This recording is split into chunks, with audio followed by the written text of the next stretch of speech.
Salut à tous, alors j'espère que vous allez bien. Aujourd'hui je vous retrouve pour un tag, donc qui est le tag Vie ma vie de maman. Donc ça fait ultra longtemps que j'ai été taguée par une youtubeuse, je ne sais plus exactement quel est le nom de sa chaîne, de toute façon je vous la remets dans le i. Ou en barre d'infos, suivant ce que je pourrais faire. C'est une personne qui tient une chaîne comme moi, hein, avec des vidéos maman, bébé, etc. Et du coup elle m'avait taguée, mais voilà, si vous avez vu ma vidéo précédente, ça faisait partie d'une des périodes où j'étais pas trop dans le coup, donc voilà, j'ai laissé le temps passer et là voilà, j'en profite d'avoir 2 petites minutes pour vous filmer cette vidéo parce que ça me tient à cœur quand même de la filmer, voilà, de répondre tout simplement à son tag. Donc la question numéro 1 c'était: présente-toi en quelques mots, combien as-tu d'enfants, quel âge ont-ils? Donc voilà, si vous débarquez sur ma chaîne, je m'appelle Laura, je vais bientôt avoir 26 ans, le 29 mars. Et j'ai un enfant qui a aujourd'hui 14 mois. Question numéro 2, avant de connaître officiellement le sexe de ton enfant, le connaissais-tu déjà au plus profond de toi? Alors oui, je vous avais fait aussi d'ailleurs là il est pas content, je vous avais déjà fait une vidéo sur ce sujet là. Je vous la remets dans le petit si vous avez envie de la voir. En fait c'est vrai que par rapport à ma configuration familiale, j'ai toujours rêvé d'avoir une fille en premier. Ceci dit, dès que je suis tombée enceinte, j'espérais quand même avoir une fille, mais je sentais que c'était un garçon. Il n'y avait rien à faire, je sentais, je le savais au plus profond de moi-même que c'était un garçon. Et en plus de ça, Léo n'a pas vraiment été très sympa puisque il s'est fait vraiment désirer, il se cachait en fait à chaque fois. On a su qu'au bout de la 3e échographie, de la 2e, je sais pas si vous me suivez, il y a 3 grosses échographies et nous la 2e, la morpho normalement, c'est comme ça qu'on appelait ça autrefois, pour savoir si tout va bien au niveau de la nuque, des organes, tout ça. En fait il voulait tellement pas se montrer qu'on a dû la passer 3 fois, que c'est la 3e fois qu'on nous a estimé un sexe mais c'était pas sûr, et c'est à une autre visite, un mois après il me semble, qu'on a su définitivement que c'était un garçon. Donc en gros j'ai dû le savoir vers 5 mois et demi, 6 mois que c'était un garçon. Mais voilà, j'ai toujours su au fond de moi que c'était un garçon. Question numéro 3, maman au foyer ou maman au travail? Donc là je dirais un peu des deux, puisque du coup en fait mon rôle principal c'est d'être maman au foyer. Mais j'ai quand même à côté en fait une petite activité en tant que VDI, donc pour une marque de bijoux qui s'appelle Stella & Dot. Voilà, c'est un petit peu le même principe que les réunions de Tupperware, sauf que c'est pour des bijoux. Donc de toute façon il y a le lien de mon e-shop dans la barre d'infos. Donc c'est là souvent, voilà, les petites boucles d'oreilles que je porte, tout ça. Parce que moi je craque complètement pour cette marque de bijoux, j'adore leur collection. Donc souvent je les porte. Donc voilà, si des fois vous vous demandez d'où sortent mes bijoux, c'est souvent de chez Stella & Dot. Donc voilà, puis bon je fais un petit peu de vidéos sur YouTube, un petit peu de blog, mais voilà, on va dire quand même que mon activité principale c'est d'être maman au foyer, mais j'ai quelques petits trucs à côté. Question numéro 4, as-tu un objet ou quelque chose de symbolique faisant référence à ton enfant qui ne te quitte jamais?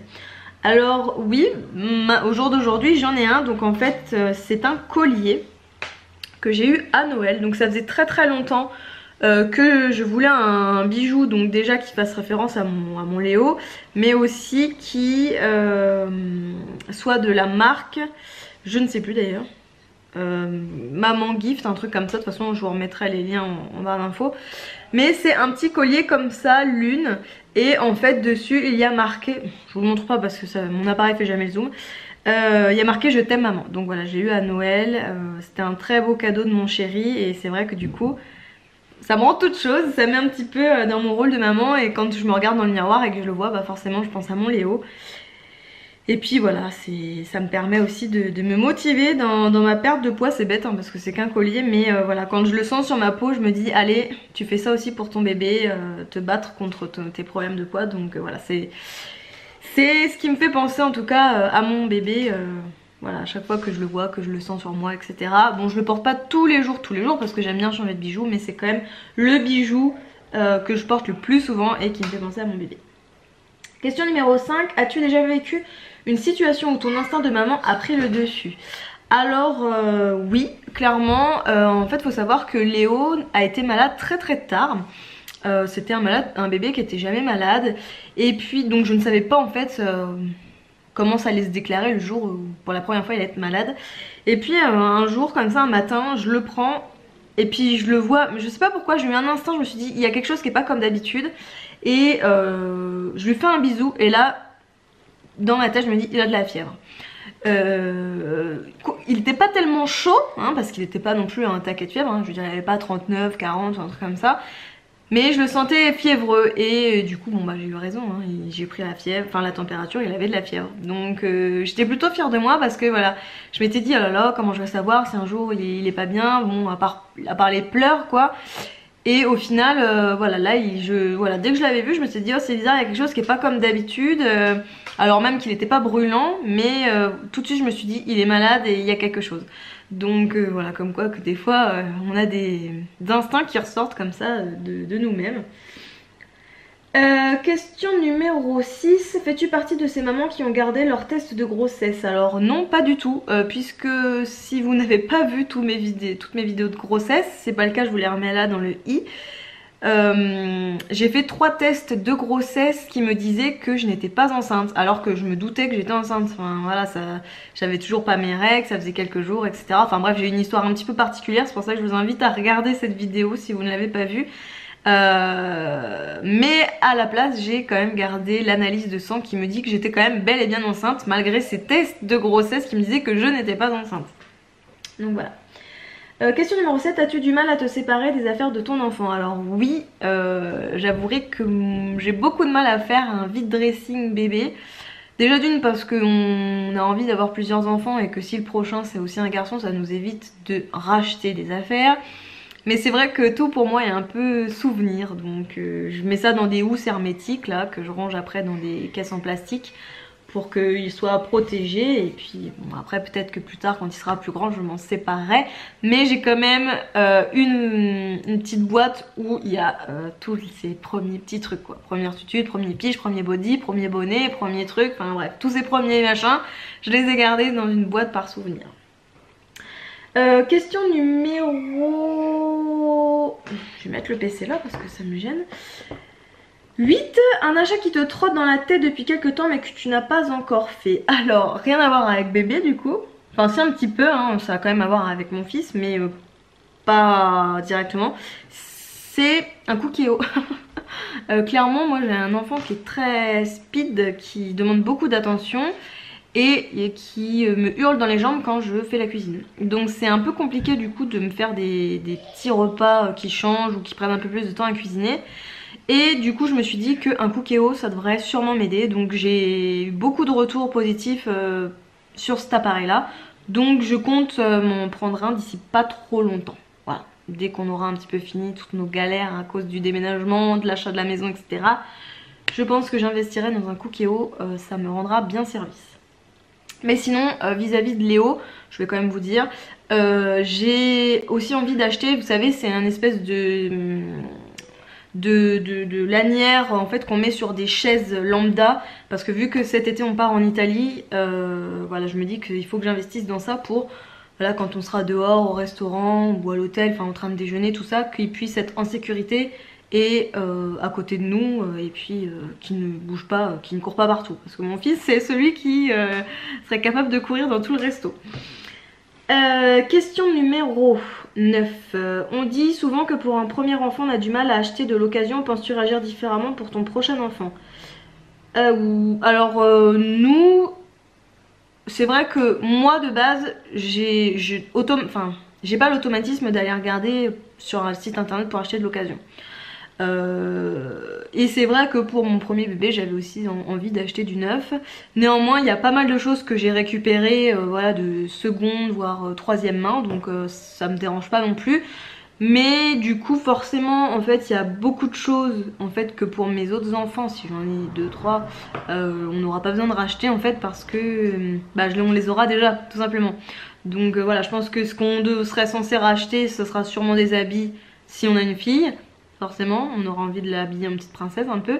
Mais sinon ça, voilà, après, je pense pas trop qu'on aura grand chose à racheter en réalité pour un autre enfant.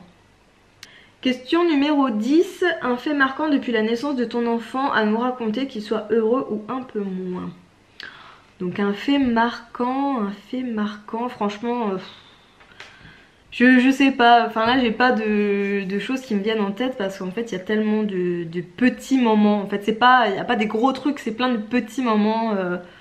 Voilà, je veux dire là par exemple tout à l'heure il me faisait rire parce que il jouait à faire coucou en se cachant et puis voilà. Enfin je me dis, quand je le regarde comme ça faire des trucs comme ça, je me dis c'est fou comme il grandit.